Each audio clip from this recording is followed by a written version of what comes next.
Hello, welcome to the video. I have been on HRT for 13 months. I'm 1 month late to making this video. I wanted to make a 1-year video, but it's 13 months because I was sick for like a month and then I had finals and then it was Christmas. It is still currently Christmas as I'm recording this. Christmas is an ongoing crisis. I also see like a lot of people kind of chronicling and keeping track of their progress. And so I wanted to make something that I could look back on in the future and hopefully see that I have made progress, hopefully. So yeah, I wanted to make a video about the first 13 months of my transition. So the biggest thing is I started hormones on November 10th, 2021. And a lot of the physical changes I think are changes you would expect. The most common ones that people talk about all the time is like softer skin, finer like lines and wrinkles. Definitely. My pores are still giant. They have gotten smaller, but they're still giant. Thinner body hair. So body hair is a big one, I think, because not only does it grow slower, the hair itself feels thinner, the color is lighter, but also there's just less of it and it grows in like less places. Like I actually used to grow hair like on the top of my shoulders and I don't shave it or anything, it's just gone now. For places like my face, like I've lasered, I still have some blonde hair there that I think is a little trickier to take care of because laser doesn't target blonde hair, but at the same time it's not visible. My hairline, I know I have a giant forehead, but trust me, my mom has a giant forehead and she has the same hairline as me, and my hairline has come forward ever so slightly. I think one of the most important physical changes hormones provide is like fat redistribution. So like when you gain weight, like you cycle through weight, you lose weight and you gain it back. When you start taking feminizing hormones, like as you gain back weight, it deposits it into more feminine areas. So like your butt, your hips, less in your stomach. I feel like in addition to it like being deposited in other areas, there's something different about the shape of my stomach that's a little more feminine, and it's hard to describe. It's less like an egg and it's softer. You know what I mean? My boobs are trying to grow. They've slowed down a little bit. They're like B cups and I feel like that's probably where they'll stay. But I hope they get a little bigger. One thing that I think maybe not a lot of people know about is I get cold a lot more easily now. I think that was one of the most like immediate and noticeable changes, and I'm definitely experiencing that again now that it's winter time. I used to be the kind of person that would start sweating while wearing a sweater in the winter time. Like I would walk around outside in like a t-shirt, or I'd sweat if I was wearing like a hoodie. Now a hoodie's not even enough. Like if I don't have like a jacket on top of my hoodie, I'm like shivering and cold. It's the same with like my hands and my feet. Like at night, I used to stick my feet out of the blankets because they would just get too hot. Now it's like I have to bundle my feet up because they're like little icicles now. My hands and my feet are like less veiny, if that makes sense. Like especially in my feet, my veins used to pop out. Not only that, but my feet used to be like hard and calloused and gross, and now they're just like soft and nice. And I thought that I was so self-conscious about that. It made me so uncomfortable, and I thought that I was really gonna have to go in there with like a ton of lotion constantly and a pumice stone like every day and shave off like 10 layers of skin, but it just kind of on its own improved a lot. My alcohol tolerance is a lot lower, so like I'll get buzzed a lot more easily. That's good, but be careful. A lot of people when they start like estrogen say that they couldn't cry before they have an easier time crying.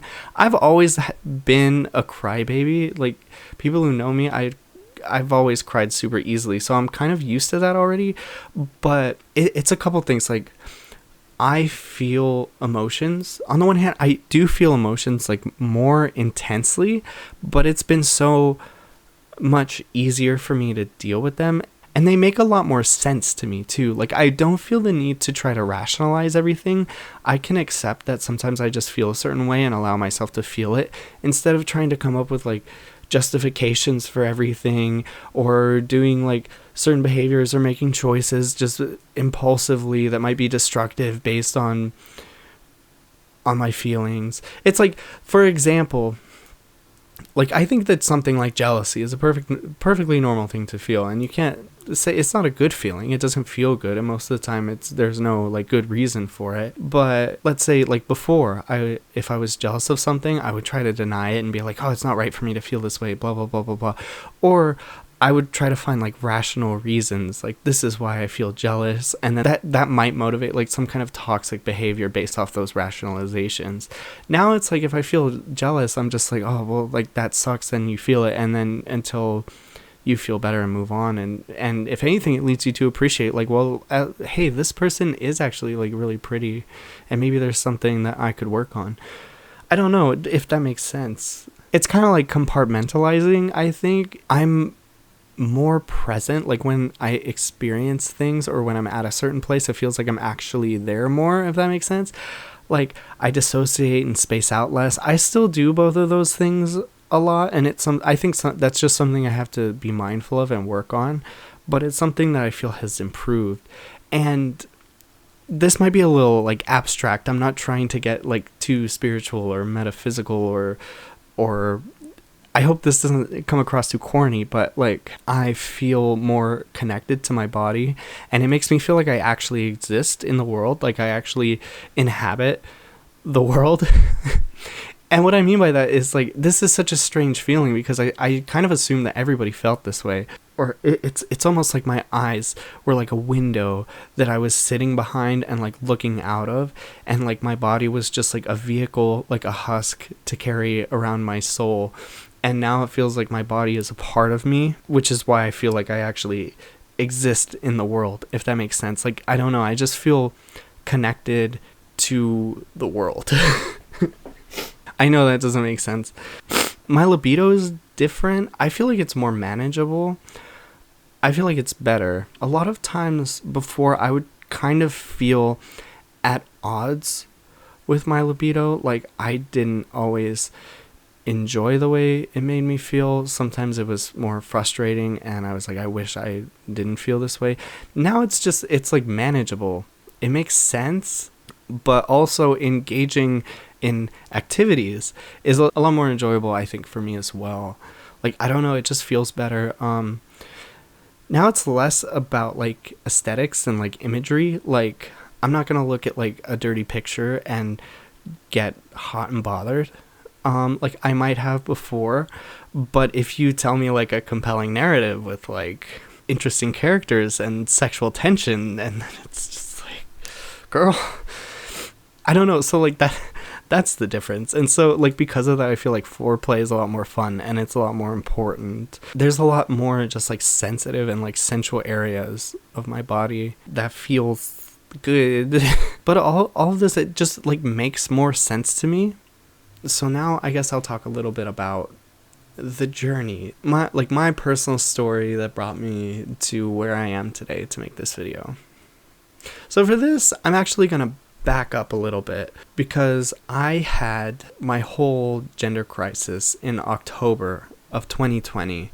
Like, it was like a whole gender and identity crisis. And after this happened, I kind of spent like a lot of time in denial. Like, it was kind of a terrifying thought, and there was like a lot of internalized like self-doubt, and feeling like people wouldn't accept me, feeling like I wouldn't be able to transition successfully, and all of these things. And that kind of drove me to want to like repress these feelings, put myself in denial, keep them a secret, like never tell anybody about it. And so for months I tried to do that. But over the course of 2021, like, I did tell people. I did end up talking about it, and some people in my life were like apprehensive at first, but they came around. Some people can be negative, but I want to say that like the majority of people were really supportive and like really understanding. And so the next part that I'm going to talk about is kind of cringy. This is the warning. Please don't judge me too much. I'm going to put on the cat ears for the maximum cringe factor. Because I feel like if you don't look back on who you were a year and a half ago and cringe, are you progressing?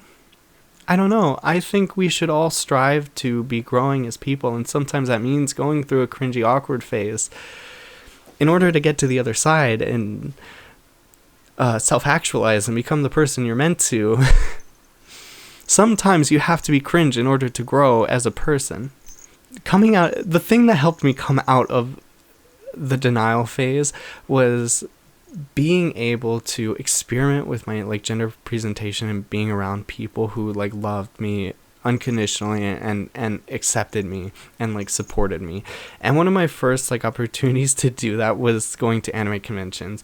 I've been a cosplayer for like a long time. I've gone to conventions like ever since I was 13, I think. I think that the anime community, especially online, can be hit or miss. There can be a lot of mean people, exclusionary people in the anime community, gatekeepy people, but for some reason I feel like that doesn't always translate to anime conventions. I feel like the communities at these anime conventions can usually be pretty open-minded and pretty accepting, and I find that there's a very diverse group of people in attendance to these communities.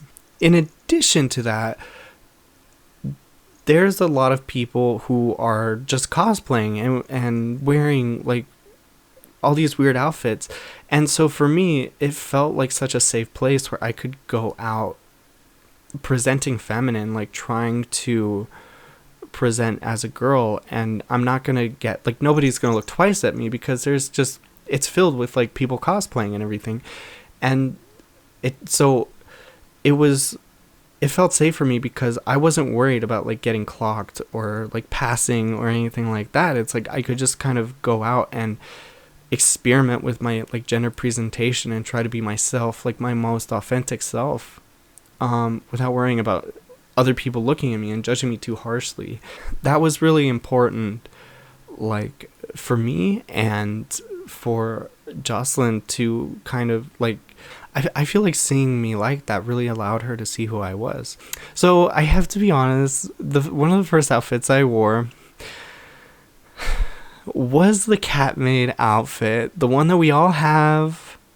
You know the one from Amazon. We all have this maid outfit. So yes, I wore the maid outfit to the anime convention, and I actually went to Olive Garden in this maid outfit. I've cosplayed a lot, and it's kind of standard to go to a restaurant after the convention, and the wait staff and the other patrons who maybe aren't part of the convention might kind of give you a little bit of the side eye, but they're usually like, oh, there's an anime thing nearby.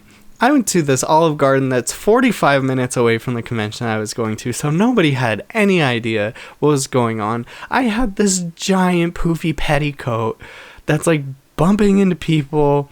This is the most embarrassing thing I've ever done, but you will appreciate this if you are on Tumblr in 2012. I fulfilled my lifelong dream of shoving breadsticks into my purse. And my friends were there. My friends told me recently that whenever they see cat girls, they think of me. Me. I'm like, I am the quintessential cat girl in their mind. I have achieved something most trans girls can only dream of. But going to that convention was such an affirming experience. It was so hard to go back to like normal life, to go back to, I guess, like being a boy and going to work and being the person I was before. That was when I made the appointment to start hormones, and it was a few months out. I had to wait. In the meantime, I continued to be very cringy, but like I said, it's a necessary part of growth. Like, I would sit there and just like try on different clothes that didn't always make sense or didn't always look good on me.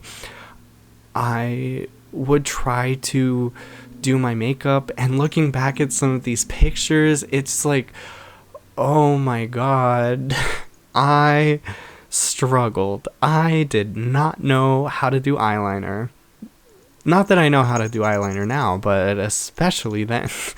I made cringy TikToks that I can't even like look at anymore because they're just too embarrassing.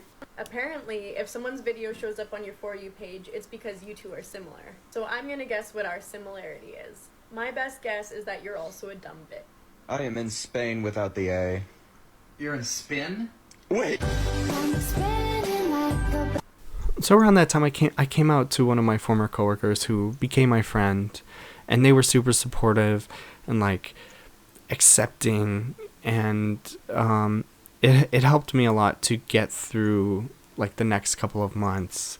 And then in November, I started hormones, and it was kind of scary, to be honest. But honestly, like looking back on it, it was like I'm so glad I did. Like I don't know where I would be today if I didn't. You know, it helped a lot. Around that time, I went to LA Comic Con to be cringy again, and I wore this freaking like pink wig with these blue and pink ears and this like pink skirt, and it's such a cringe outfit, but I love it so much. To this day, I would wear this outfit again. I can't find this wig though, and I met Maggie Robertson, who's the voice of Lady Dimitrescu in Resident Evil 8, and she was the nicest person. Like, literally, she was so freaking nice. She said my ears looked cute, and she was so proud of me for living my best life, and that's just one of those things. Like, I was the fucking baby. I don't think it was, like, barely a month I've been on HRT, and I met Maggie Robertson, and she was super nice to me. So some months went by. I dyed my hair red, which I've been obsessed with ever since. Obviously, it's still red. I think this is my color for a while. One of my friends from out of town came, and we went to Little Tokyo, and I think I looked pretty cute in this trip. I freaking came out at work. I feel like I came out like too early, but the reason I came out so early is because one of my coworkers that I wasn't out to freaking clocked me. Like, looking back on it, I feel like I could have continued to boy mode for like a while. It was hard. I felt like I had whiplash because while I was outside of work, the people I saw outside of work that I was out to were pretty affirming, and I could like dress and present and act however I wanted, and everybody called me Amber and da-da-da. And then it was hard on Monday to go into work and just get dead named and all of these things. So I think mentally I kind of rushed into it, but I don't know. At the same time, I don't know.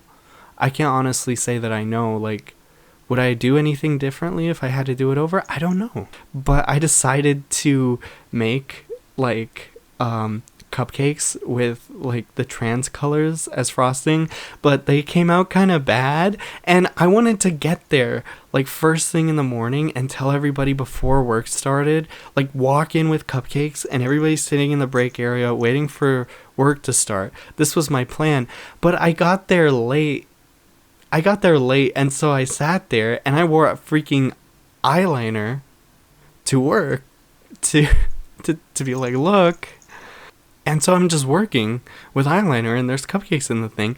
And then all of this time passes for me to like overthink and stress. And so I have a whole lot of anxiety by the time lunch comes, and I just kind of stammer it out. I'm like, guys, I'm transgender, guys. I think I had like a panic attack, honestly. I think I was like crying. It's been up and down at work. Like, everybody, I think, wants to be supportive. Like, nobody dislikes me there or whatever, but at the same time, I feel like they don't all really have a understanding of what being transgender actually is or what it actually means. Like, nobody there wants to intentionally disrespect me. At the same time, it's like I had to remind them, like, hey guys, like I'm a girl now. And it kind of makes me realize that even though if you go like online, especially on like Twitter or any of these websites, or like you watch the news or something, like transgender people and these issues are so highly politicized and like talked about, but most people don't even know what's going on. They don't really have a side on either either side of the issue. They're just not aware of it at all. So after that, I went to WonderCon. At these other conventions, I would wear like a maid outfit, or I'd wear like some kind of femme outfit. But WonderCon was like the first convention that I actually cosplayed female characters, and so that was super exciting. I cosplay Harley Quinn. I feel like if you know me, you might come to know that there's something about these like chaotic, impulsive characters that I'm really drawn to and inspired by. But going to WonderCon was super fun because while I was dressed like Harley Quinn was kind of a last minute outfit. The wig I think was cheap, and like most of the outfit I got on clearance from Hot Topic. So it's like the Hot Topic Harley Quinn outfit. But even though it was kind of a last minute thing, like we didn't plan this, we got the tickets kind of at the last minute and decided to go without really planning anything. It was super fun. That was the time that I was most gendered correctly, like even to this day. Like walking around the convention, the salespeople and everybody addressed Jocelyn and I as ladies and ma'am and everything, like constantly. Except this is a funny story. I think this is a really funny story because it was like the whole day was great until the end of the day. We went outside to like sit by the fountain as we do, and we just kind of sit and like reflect on the day and watch, like there's photo shoots happening over in front of us, and we kind of just watch people and talk about like, oh, how was the convention for you? Yeah, I really enjoyed this part or whatever. So we're sitting there minding our own business, and this guy who he was kind of drunk comes up to us and he addresses me and he's like, how are you so big? Excuse me? The audacity of this man. Like, you don't just go up to somebody and ask them something like that. And I wasn't really talking. I'm very self-conscious about my voice. I know right now, like, I'm recovering from being sick, so my voice isn't the greatest. I'm making excuses. I was being gender correctly all day. I didn't want to talk out of nowhere and just fuck the whole thing up because my voice is super clocky. I know that. So Jocelyn's like, excuse me, like, you can't just say things like that to people. And so he's like, oh, no, I didn't mean it like that. I just want to know how you're so big. Like, your biceps are like this and your shoulders are like this. And I'm just like, and then this is how I actually like this is so complicated because this is how I know that I kind of passed that day, because he's like,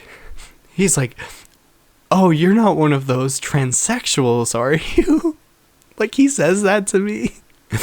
And I'm like, at least he fucking didn't immediately clock me, I guess. He just thought I was a giant cis woman, I guess.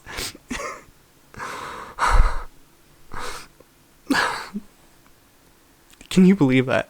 You're not one of those transsexuals, are you? Oh no, those degenerates? Please. I think that's so funny. It was like kind of devastating at the time, but also funny, and now it's just funny. And don't ask people like questions like that. Not long after that, I moved from my house because I don't want to give like too many details, but I kind of want to spill the drama. But here's the thing. Here's what I will say. It's not even my drama. That's why I can't talk about it. There has been an ongoing drama for a long time that had nothing to do with me, that I was not involved in, that I tried very hard and intentionally not to be a part of, but somebody involved in the drama decided to weaponize my identity in order to try to hurt somebody else. And I was like, this is way past my boundaries. I'm not okay with this. This is not an okay thing to do. And so I moved. That has been a challenge. Like, it's had its own amount of like ups and downs. Part of it is kind of like, oh, my whole life kind of got turned upside down, you know? But the other part of it is it's really given me an opportunity to kind of socialize, and like I've met new people. I've gone to like parties, and the thing that is kind of different for me for socializing, that I kind of touched this on when I was talking about how I'm more in touch with my feelings and stuff like that. I feel like before I started transitioning, when meeting people, I really felt like I kind of had to follow a script. I kind of had to conform to these like expected behaviors and like attitudes that people wanted from me and like expected to me. And because before, it's kind of difficult for me to connect with people and make friends, because meeting people under these circumstances where you feel like you have to perform this person, you have to be somebody else in order to meet their expectations, in order to be who they want you to be. At the end of the day, it felt like I was like lying to them. It felt like I was hiding stuff from people. So part of transitioning is I feel more like my authentic self. I feel like when I meet people, they really see me like for who I am, and I'm making like an honest impression. And so, of course, not everybody's going to like you, you know? Like, you're going to meet some people, and some people are going to be put off by you, and some people are going to really like you, like, genuinely. And so now when I meet people that like me and we get along, I feel like it's a genuine connection, because I feel like they're actually seeing me for who I am. And it's made, like, socializing and meeting people so much better, and I feel like so much healthier too for me. Like before this, I felt like the only time I could really be myself and connect with people was in high school. And I felt like after that, like from the time I was like 16, 17, I had to onwards up until I started transitioning, like all of this time, I felt like I had to kind of conform to these expectations and these roles, and I couldn't authentically be myself. And so it just never felt comfortable around people. In June, I bought a Blahage. I bought the trans shark. You know the one. It's obligatory. Like, we all have to have one. If we don't have one, we get kicked out. We're not allowed to be transgender anymore. So we have to have the shark.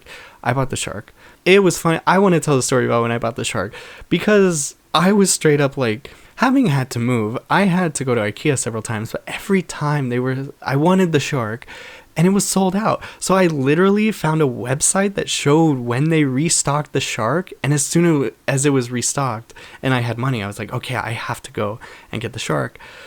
So I did, but I was like sweating, because you just think about, like, I'm literally only here to buy the shark. Like, I am the stereotype right now. And if somebody sees me, this is such a, like, looking back, this is such a niche, like, terminally online thing to be worried about. But I'm like, if somebody fucking sees me buying the shark, they're going to judge me so much. And I'm pretty sure somebody did. Honestly, I feel like I saw a couple of other, like, transgender people there that saw just me sweating profusely with the shark, just trying, like, don't look at me as I, like, check out, like... I should have put the cat ears back on for this, because this is also cringe. In September, I finally got bangs. This hairstyle, this hair length that I have right now, I have been waiting so long to finally have hair this long. Growing out your hair is one of those things that it feels like it takes forever, and you have to go through a bunch of weird, awkward stages where it's like, I don't know how to style my hair. It's just kind of here on my head, and it doesn't make sense. I was always like, Jocelyn, can you cut my hair? And she's like, it's not gonna grow if you keep cutting it. Like, you're just making it shorter. You want it to be long. And I'm like, yeah, but it's just weird. It's just awkward. It's just those in-between stages that are so hard to get through. But in September, I finally cut my bangs, and I started down this road to get to the bob that you see today. I went to a Ren fair that month, and it was super fun. I got to be a witch. In October, I took this picture of me that I think looks like the cat. You know the one. It was also my birthday. I had a pretty fun birthday. Then was Halloween. I was Zero Suit Samus on Halloween. I feel like I could do this costume better, but it was fun to be Zero Suit Samus. The next month we went to Anime Expo Chibi, which is like a smaller winter version of Anime Expo. Anime Expo is one of the biggest anime conventions I think that there is, probably. And honestly, at this point, it's a little overwhelming. It's a little much. It's a lot. So they came out with a smaller convention. I cosplayed Shinobu from Demon Slayer, and we spent most of the first day going through Dealer's Hall. I couldn't see, but it was a lot of fun. At the near the end of the night, we ended up in the lounge area where they had a bar, and we bought a couple of drinks, and then we went to watch people perform karaoke, and we bought a couple more drinks. And at the end of the night, we went outside where they had these like dueling DJs. But I literally danced like so hard, and to be honest, I have no idea what I looked like. I was just immersed in the music, and like I danced until my legs ached. And then as we were walking back to the hotel, I ordered a pizza, and the arrival time of the pizza after I ordered it, I checked and it was going to be in like 5 minutes, so I ran as fast as I could back to the hotel. After the convention, my legs hurt so much that I literally like couldn't stand. I felt like getting up to go to work on Monday, I felt like I was gonna fall over just from putting my pants on, and I was like, I couldn't do it. And after that, I got sick. That's how I ended up having COVID, which is why this video is coming out in December. But I recovered from COVID, and like 3 weeks later, we went to LA Comic-Con, and I ended up getting the flu, even though I was pretty careless at Anime Expo Chibi. But at LA Comic-Con, I learned my lesson, and I was hand sanitizing, I was wearing a mask. But at LA Comic-Con, I got the flu and I got sick again. Before that, I cosplayed Power from Chainsaw Man, and I had a great time in that costume. I love that costume. I love the way I look in that wig. And again, she falls into that archetype that I'm really drawn to, that really appeals to me for some reason, these like kind of impulsive, chaotic characters. And that kind of brings me back to today, like the conclusion of the video. It's been a year, and I feel like the changes are really gradual. From day to day, it's easy to take the changes for granted, but looking back throughout the year, I can kind of say that I've grown a lot, I think, as a person, and transitioning is going, but it's something that is like a gradual process and does take a lot of time, and it's not something that happens automatically. Like, hormones aren't just going to magically change everything. Like, I've had to change my skin routine. I've had to think about things like the way that I talk. But I think what I'm trying to say is that, like, a lot of the time throughout the year, it feels like this in-between stage. Like, I'm not where I want to be yet, and where I want to be seems so far away, it almost seems like out of reach. And that is to say that I'm still not where I want to be. I feel like I still have a long way to go, but I can tell making this video that I'm making progress. Like earlier I talked about like what it's like to get like to grow your hair out, and you go through these awkward stages of in between where it doesn't look like quite right. And I feel like by that same token, my body kind of goes through awkward changes too. When you start hormones, not only is there fat redistribution, but your like muscles can shrink. I don't know if shrink is the right word, but your muscles get smaller. I guess that's what shrinking is. But that leads to like your frame being different.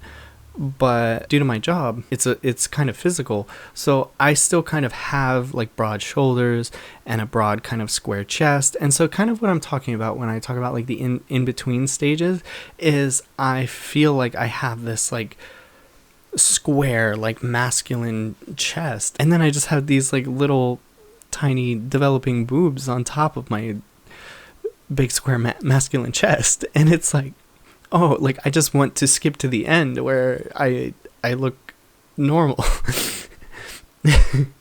It's a process, like it's a transition, it's an ongoing journey. I don't know, that's kind of why I wanted to make this video too, because not only is it to reflect on these things, but I think that reflecting helps me keep a perspective where it's like I do feel as though I still have a very long way to go, but I can look back and say like I've come a long way at the same time, I think.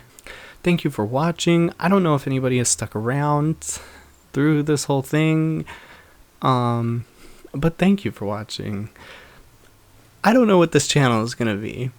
I'm going to be completely honest. I've changed my mind about it a lot, but I have some other videos like written that hopefully I'm going to be able to film before the next semester of school starts. But thank you for watching, and I hope to see you again.